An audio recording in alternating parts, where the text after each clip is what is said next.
Okay, I'm back. This is part two. I don't think my baby's gonna let me record. But um as I was saying, um I don't need these. As I was saying, you're a soul tribe. Hold-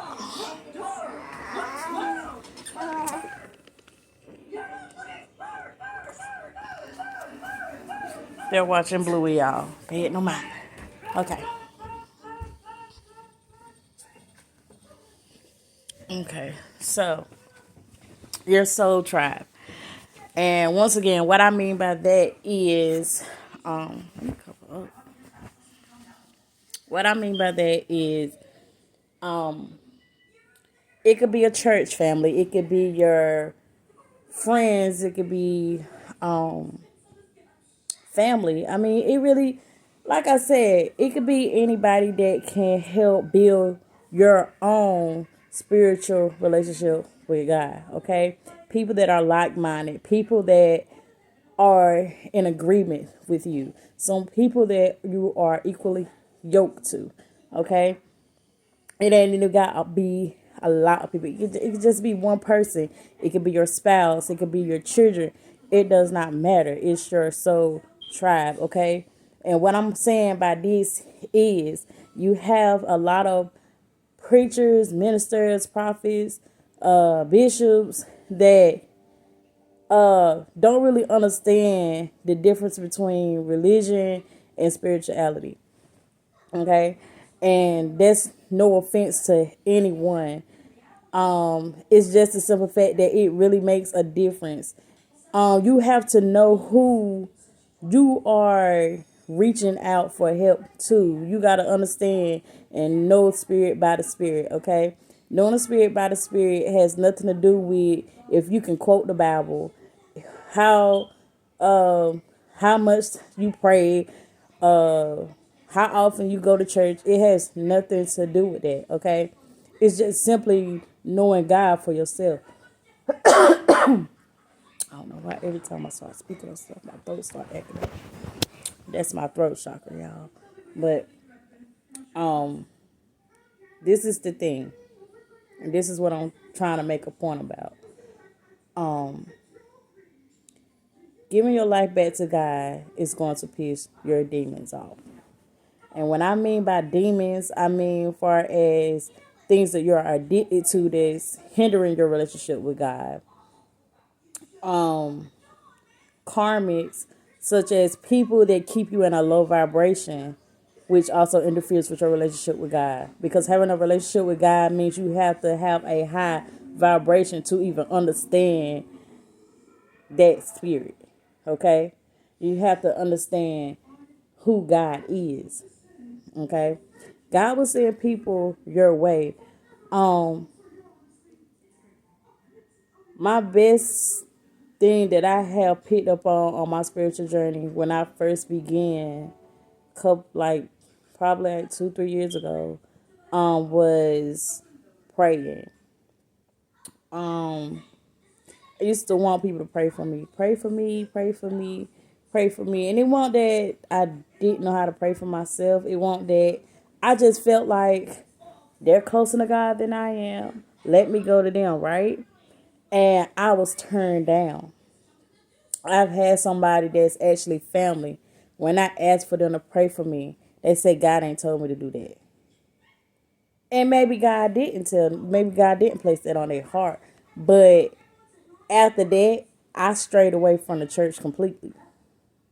Because I'm like, who can I go to if God told you that, you know what I'm saying, when I'm in need, when I'm at my lowest point of giving up on life, giving up on myself, giving up on my relationship with God, and that's all you can say to me, you know, that does not give people hope to want to keep going, to push people to build a relationship with God. That's like, well, excuse my language, but damn, this shit right is pointless, right?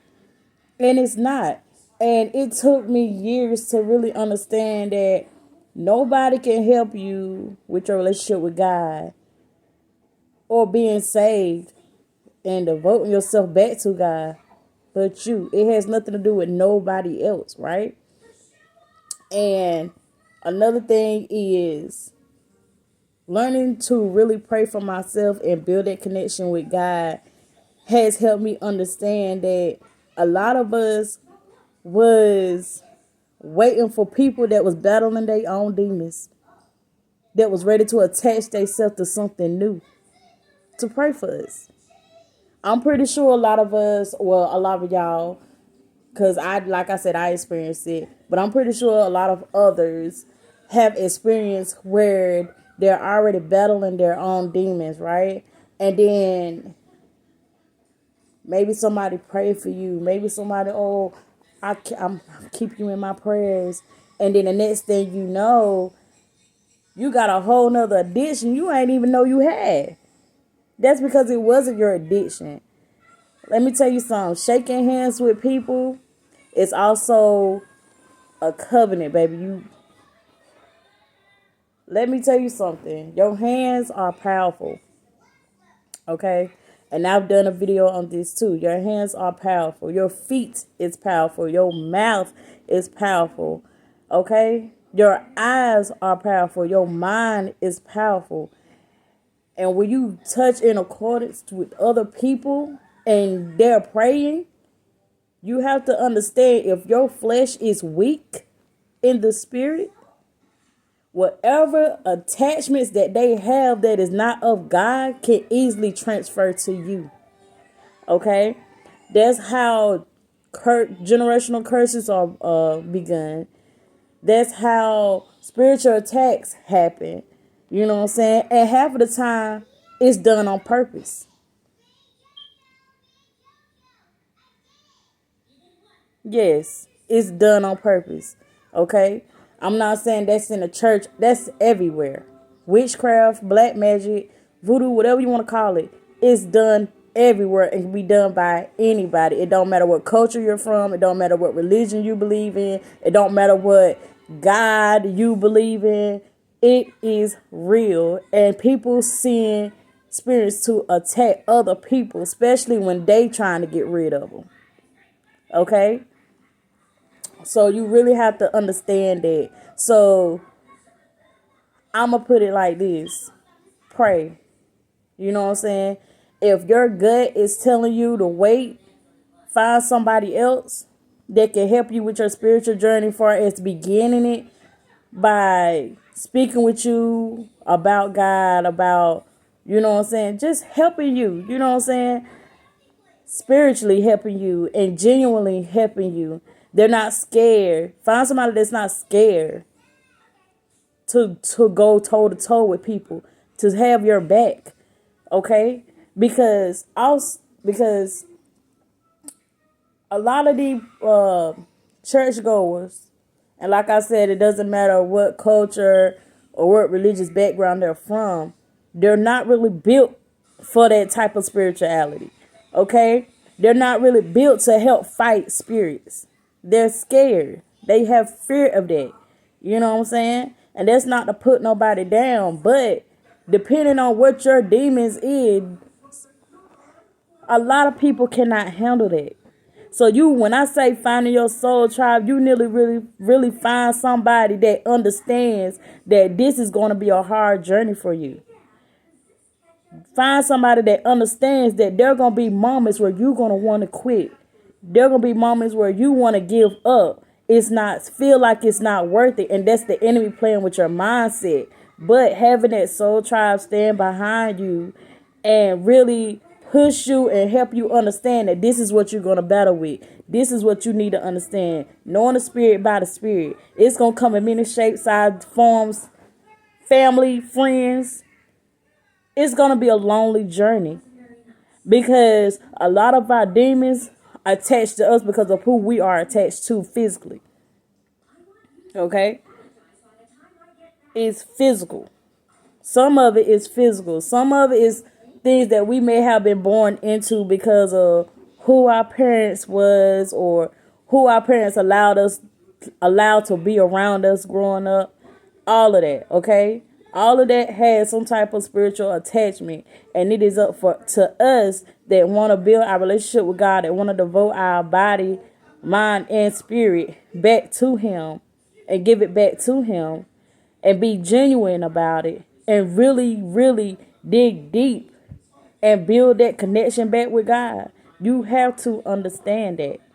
So if you run into somebody that's a preacher, minister, bishop, a deacon, a member, whatever it is, whatever the case may be, you know them spiritually, understand them spiritually. And if you get that feeling where you like, okay, this not gonna work, because if you're gonna just pray about it, it's not that simple. Okay, you can pray about it, but once again, the enemy is already pissed off because you already begin the process of walking away from all that darkness. Okay, so you have to understand that the people that you surround yourself with for your spiritual journey, to help encourage you on that journey, and to help build I'm gonna say a spiritual wall, to help pray, to pray with you, be in correspondence with you, to fight these spirits with you. You need somebody that's really strong in the spirit divinely. Because if you do not, it will become even more hellish for you. Okay? So that's number 2. Number 3 is, once you find your soul tribe, please understand that you can't always depend on other people to do it for you. And I know that might be contradicting what I just said for number 2, but what I mean by, if you're not willing to build that relationship with God and you're just waiting for somebody else to do it for you, this whole journey is pointless. It's pointless. Okay? So I'm about to end this video, but I want to leave this. Knowing spirit by the spirit is very important. Okay? And you have to understand that it could be a tough, lonely journey. I'm speaking from experience. I'm going through that right now. I had to walk away from a lot of things. I had to walk away from things that I never thought I would have to walk away from.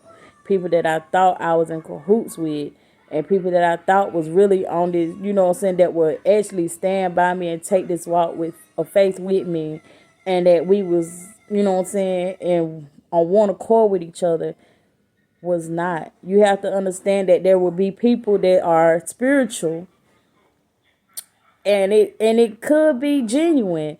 It could be of light.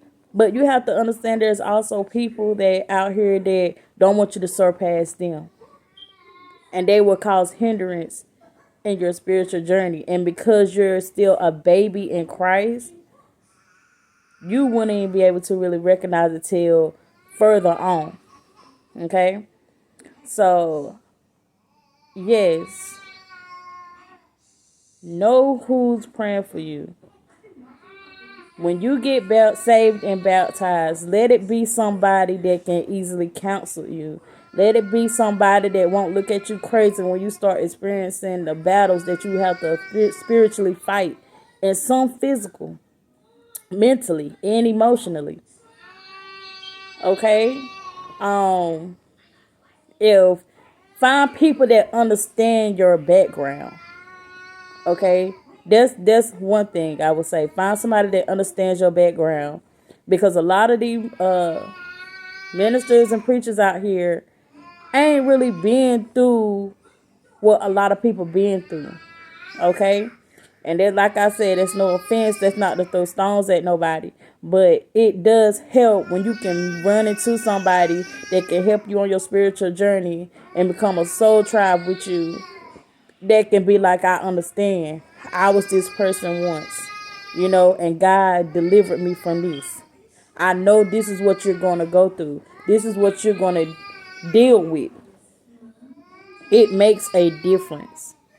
So if you got somebody, well, I don't know nothing about that. I can tell you, just pray. Just pray. And yeah, pray. Because you got to have that faith. Faith without works is dead. But if you don't even know how to spiritually deep, dig deep inside of you and fight and learn how to fight this spiritual warfare and understanding meditating and understanding fasting and all that type of stuff to really help you. Because some of these spirits out here that's attached to people are very strong. They're very powerful and they're legions.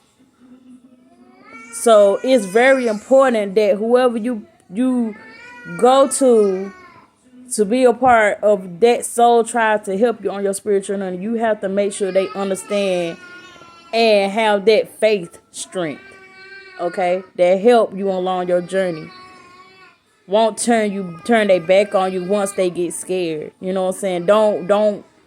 Don't condemn themselves to fear. Okay? So with that being said, I hope this helps somebody. It has helped me over the years. And I'm out.